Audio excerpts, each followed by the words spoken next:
Okay, so we're gonna pick it up here at Judges chapter 6 and verse 24. So as you can see, it's not going to be on the screen. So hopefully, and if you didn't bring your Bible, there's a Bible right under the seat in front of you on the end. If you're on the end, yeah. Dave took his. Good for you.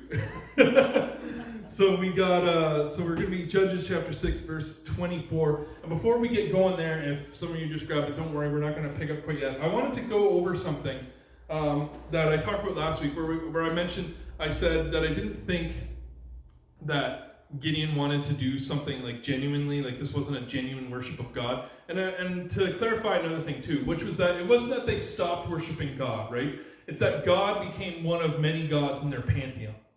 Right? What ended up happening, it wasn't that they suddenly forgot God. It's like, oh yeah, this is the God that led us out of Egypt. What a great God is he. But we still need to worship Baal because he brings our crops, and we still need to worship Asherah, and we still need to worship Moloch, so they just started introducing all these other gods in their pantheon. It's like they so quickly forgot the second commandment. Right? So this is really important because of where we're going here. And the other thing too is that I think what we're seeing here is a lot like what we're seeing and it's something that Gideon keeps saying over and over again, and he's going to say it again here in this last section of chapter 6. But it's something that I think has become, we'll say it's a sin. I think most of us would recognize it as a sin, and yet we've kind of made it cutesy and fun in the 21st century, and it's okay. It's not a bad thing at all, because we gave it a new name, is what we did. So what I'm talking about, just to clarify, is narcissism. Because if I were to say, you're a narcissist, it doesn't sound good. It hurts. We don't want to be called a narcissist. That doesn't sound very nice. You just gave me an ist. I don't like that. It's uncomfortable. So instead we change the name, right? We don't call it taking narcissity. Yeah, I guess that's about all I can think of how it's about. We now call it a selfie.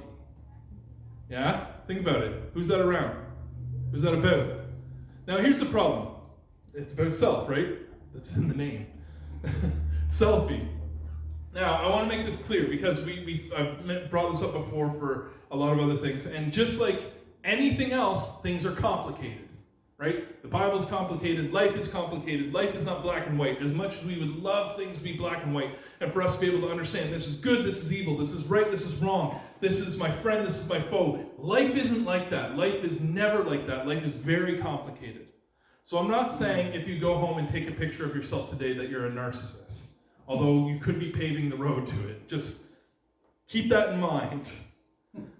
But what I'm saying is, we've literally created a culture that worships narcissism, right? And think about it, in our 21st century, who is one of the most powerful people, right? What is the most powerful group of people, especially around our young people today?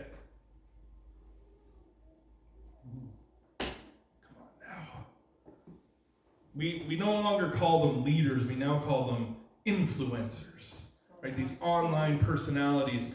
And they can say some of the most ludicrous things, and they will follow it because they have garnered influence through their narcissism. It's weird, I know, but don't worry about it because there is a cure, and it's the Bible. And I think, and the reason I want to bring that up, and the reason I say that is because sometimes people will do the right thing.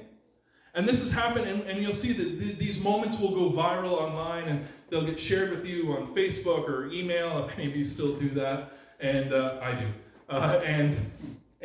So some of these moments will go very viral, where like there was one, for example, of a nurse who took a video of herself, and it starts with her walking away. She walks to the other side of the hall, and the caption on it says, "Just lost another patient, have another 6 hours to go." Okay? So that in and of itself, this moment that was captured, is probably a very genuine moment, right? But what really upset people, and the reason it went viral, is you can clearly see the shot was framed by her. She took it on her phone, put it on her cart, and she wanted to showcase her grief, because her grief in that moment was the thing that was most important. And the reason that we know this is because not only did she take that video and do this thing, but then she has to make sure she picks out the right music and it has the right melancholy to it. She has to make sure it has the right tint on the video and stuff like that. And so it really starts to lend itself to, okay, maybe this is a real, genuine moment. And this is something that real people go through. And it is hard. But sometimes we can do the right thing for the wrong reason. And people are pretty good at detecting it, aren't we? Like, we sometimes it doesn't ring like, oh, that's awful. Sometimes it just goes, something ain't right. Right? Have you ever had a moment like that where something's happening and you go, something's not right? It's like, that seems, I see them doing this thing. They're doing a good thing, but something feels off about it. And that's because sometimes people like to do the right thing in order to say, look at me doing the right thing. And then they put it on Instagram and put it on Facebook. And they say, look, I did the right thing. Now, why do I say all this? Because I think as I go through the story of Gideon, this has always been something that I thought as I read this. I go, Gideon just cannot stop thinking about himself in this moment, right? Even when he brings out the sacrifice, he's doing it because he's like, oh, look at me. I'm going to be a good little steward. I'm going to do the... And so I say all that, and just so that you know, yes, that one little passage in and of itself isn't much to draw on, but we have a whole story to draw on. And we're going to continue in that story today. We're going to continue to see this pattern of behavior that leads me to believe Gideon is not doing it for the right reasons, and why that's important. Verse 24, so Gideon built an altar to the Lord there at his home, or down by the winepress, and he called it, the Lord is Peace. And to this day, it stands in Ophrah of the Abizarites, right? The Abizarites were, of course, the people that he was a part of there. And, of course, to this day is the time of Samuel, when Samuel was writing this. Then verse 25, that same night the Lord said to him, take the second bull. So his father had two bulls. If you remember, the Midianites and the Amalekites and all these eastern peoples would come and take everything from him. His father just so happened to have two bulls left. They kept them hidden in secret to make sure the Midianites wouldn't take it. And the Lord says, take the second bull from your father's herd, the one that's 7 years old. Tear down your father's altar to Baal, cut down the Asherah pole beside it, and then build a proper kind of altar to the Lord your God on top of this height. Using the wood of the Asherah pole that you cut down, offer the second bull as a burnt offering. There's a couple things here because of the response that we're going to see from the people. I'm often wondering what's going on here, because it says tear down your father's altar. Now, does it mean that this was an altar owned by his father, insinuating his father was, of course, of great importance? And I tend to believe that that's kind of what we're seeing here based on what's going on. But it also could just mean the altar that your father worships at. Right? It could be that, right? This is the altar, right? Because I would hope many of you say, this is my church. Well, it's not your possession. You don't own it, right? But it is the one that you worship at. So I think it's appropriate to say that could be what he means. However, I think there's reason for us to believe the former later on. And another thing that I love here is he builds an altar to the Lord, and then God says, do this, and then build me a proper altar. Because if you remember, where was the wine press? The wine press is down in the low area, right? Where it was hidden, where things were hidden, where it couldn't be seen. And God says, no, what are you doing? Go tear down that altar to Baal. Go to tear down the Asherah pole, as I told you back in when I gave you the commandments. And then, on the height, in full view of everyone, build a proper altar. That he would have his proper place. Not only that, I love, what's he say? Using the wood of the Asherah pole that you cut down. You're going to burn away that past. You're going to burn away those old gods. And you're going to do away with them forever.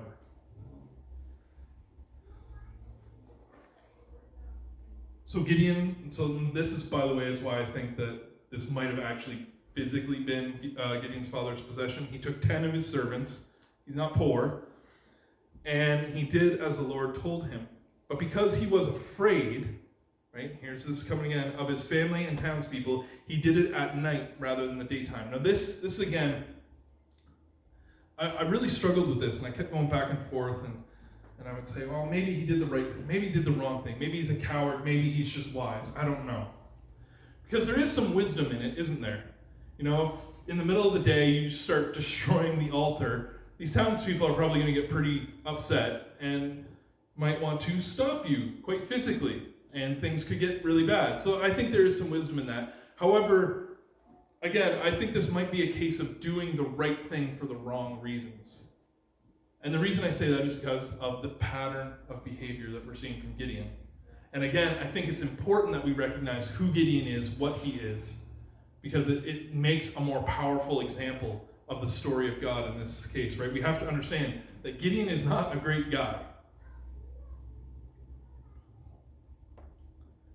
But anyway, so he does this, and he tears down the two altars. He does the sacrifice. He burns the Asherah pole, and he has this altar to the Lord up on the hill.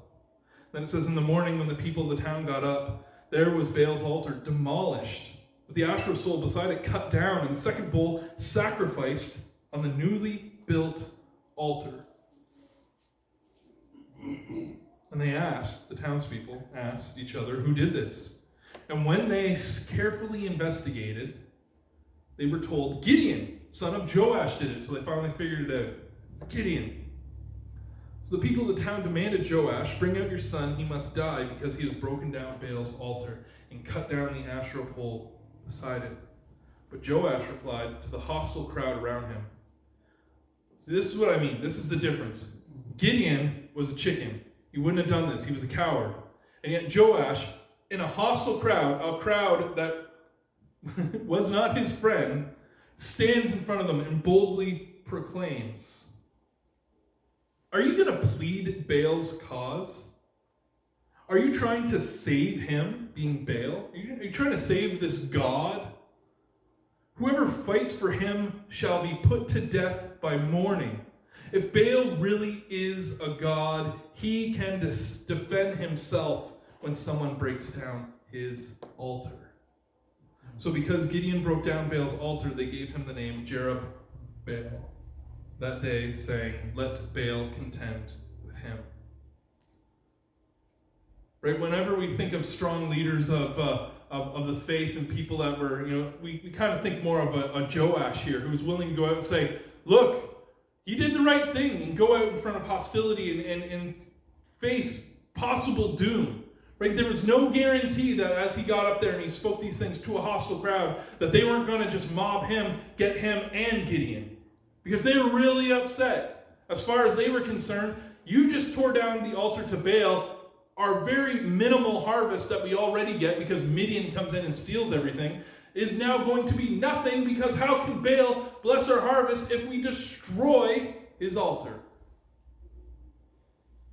For those of you who didn't know, that was Baal's thing. He would bless the harvest and fertility, and so he was what made the people fruitful according to their thoughts. And so to destroy this was a major insult. But Joash had a point, didn't he? If this God is so powerful, and this man did this thing, where is he? And this is important for us to recognize today too. Because if you believe that our God is all powerful, if you believe that God can do all these things, then guess what? We can just leave it to God. God will take care of it. God will deal with them. We don't need to take it into our hands and become the mob that grabs our torches and pitchforks and goes and demands submission. Right? We don't need to have our own inquisition. Instead, we say, you know what? God will deal with you. Verse 33, and they come back. Now all the Midianites and Amalekites and the other eastern people, so all this happens, the new altar is built. God says, I'm going to take you, mighty warrior, and we're going to go and we're going to deliver Israel. And it says the Midianites, Amalekites, and other eastern peoples joined forces and crossed over the Jordan and camped in the valley of Jezreel. And then the Spirit of the Lord came on to Gideon. Now, depending on which translation you have, if you're reading NIV like I am, it says came onto. Some translations will say clothed himself. Right? The Holy Spirit clothed himself with Gideon.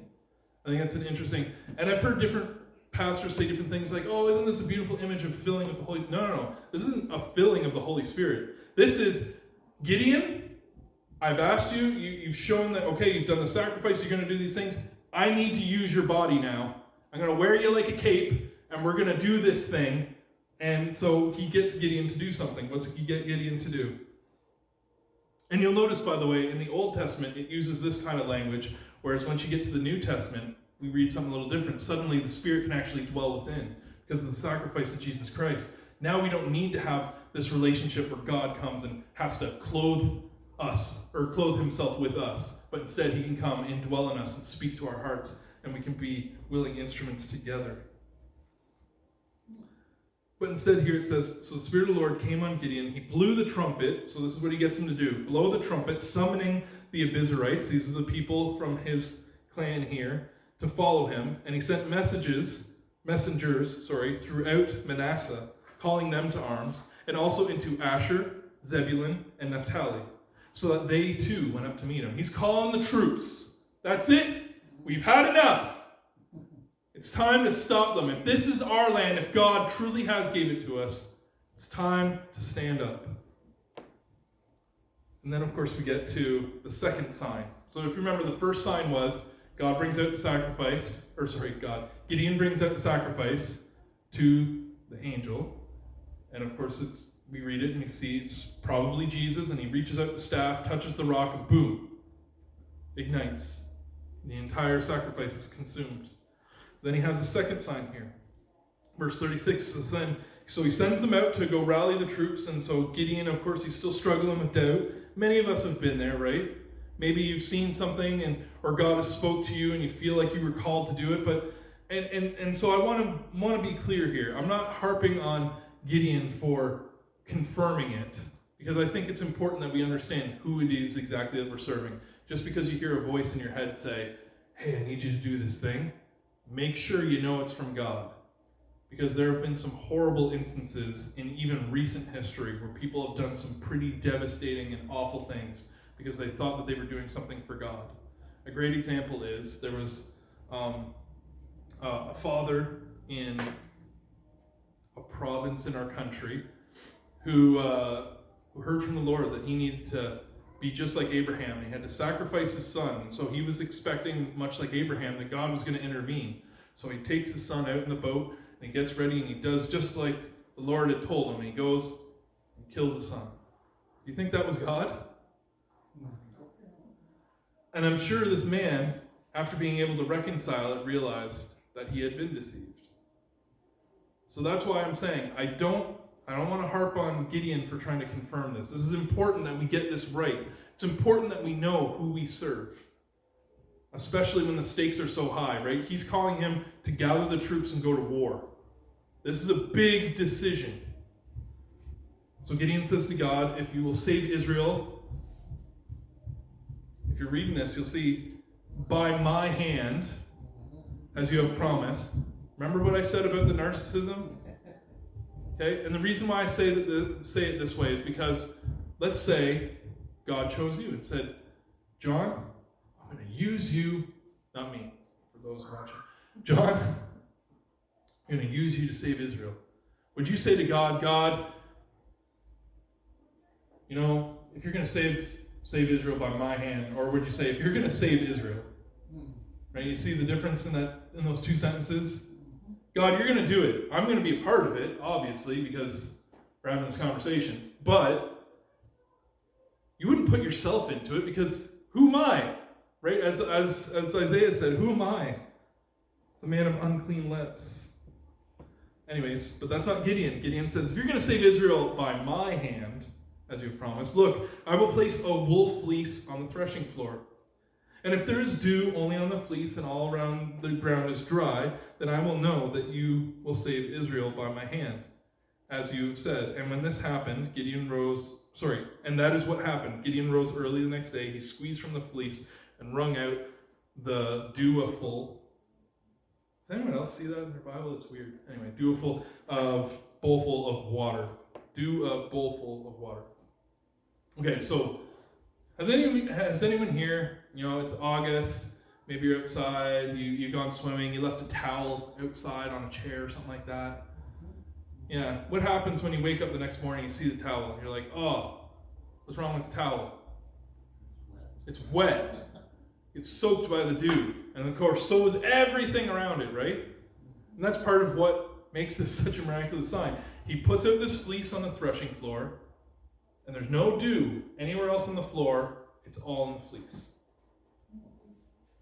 I mean, I'm convinced at this point because I've seen dew. I've seen dew in my time. It goes everywhere. You can't stop it. It's awful. It's gross. Have you ever done that by accident? You leave your windows open overnight, and then you start to get a dew in your house, and you're walking around, you're like, oh, my floor is wet. Like, that dew gets everywhere.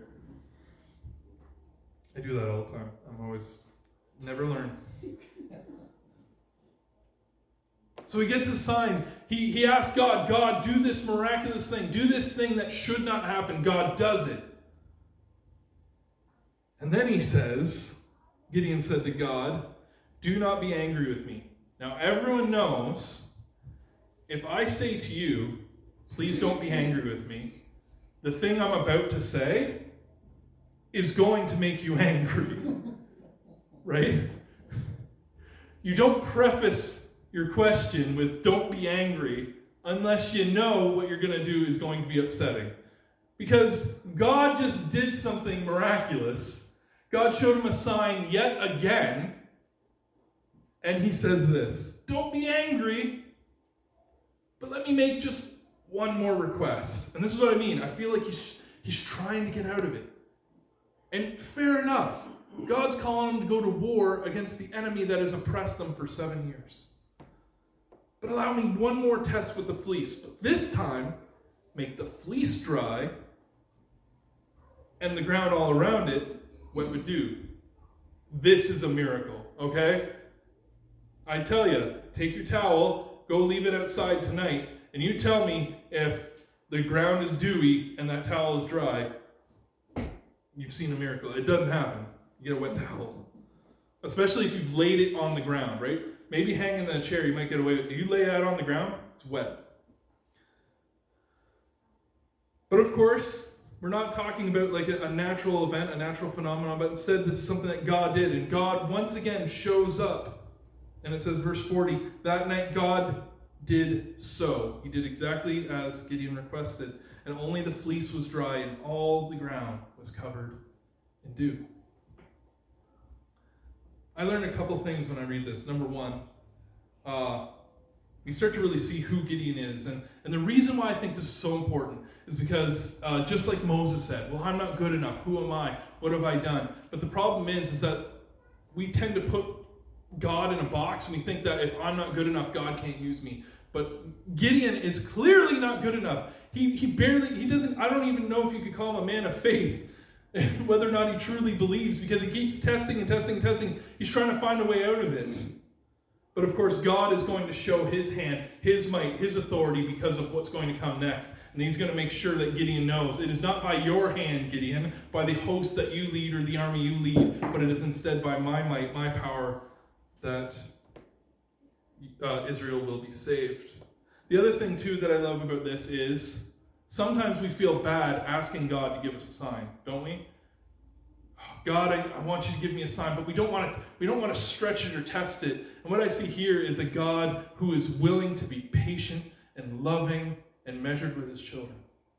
Okay, Gideon, I see you just don't get it, do you? So I'm going to help you. I'm going to walk you through this, and I'm going to help you do it. Because guess what? There's a lot of us who just don't get it, do we? And we need God to walk us through just like he did with Gideon. Because as much as sometimes we like to look at figures in the Bible and say, how could they be so foolish? How many times do we do foolish things as well? Just like Gideon. Right? God could do a miracle in front of us and we go, I don't know, God. I mean, I might be able to explain that one away. That might not have been you. Maybe you got to give me another. So don't be angry with me, God, but that wasn't that miraculous, that thing that no one could have done but you. That sign that you performed exactly to my exacting expectations. I love that sign. I love that it shows, right? So many people will say the God of the Old Testament was this angry, vengeful, merciless God who was coming. He was going to come and he's going to kill people and he was going to do these things. And yet what I see here is someone who loves his children so much that he's willing to be patient with them and kind with them and walk through with them as gently as they need to be. Because Gideon, let's face it, I'm sure God could have found someone who wasn't going to test him 3 times.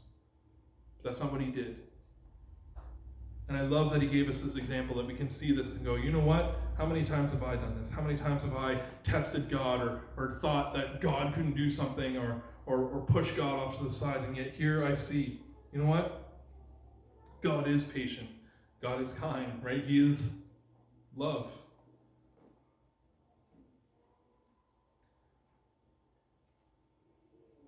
And God will do. And I purposely, I was originally hoping to maybe get into 7, but I really want to do all of 7 at once because all of 7 is just such a good story. And as I told Lauren, I think that the Greeks stole it from us because I think it bears a real resemblance to another story that we all know very well. And this was written down first, so they stole it.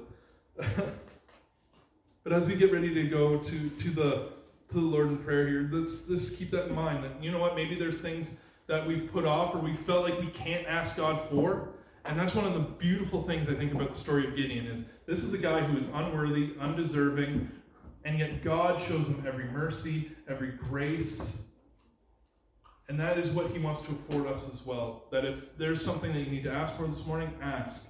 Whether it be in the quiet of your mind or if you want to share it with the group and we can pray for it together. Let that be to you, but I just want to encourage you with that. That don't let these things that maybe you think aren't big enough or aren't good or aren't important enough that God, what would God care? Well, God does care because you're his children. And just like you care after every little thing for your children, how much more would God care about us?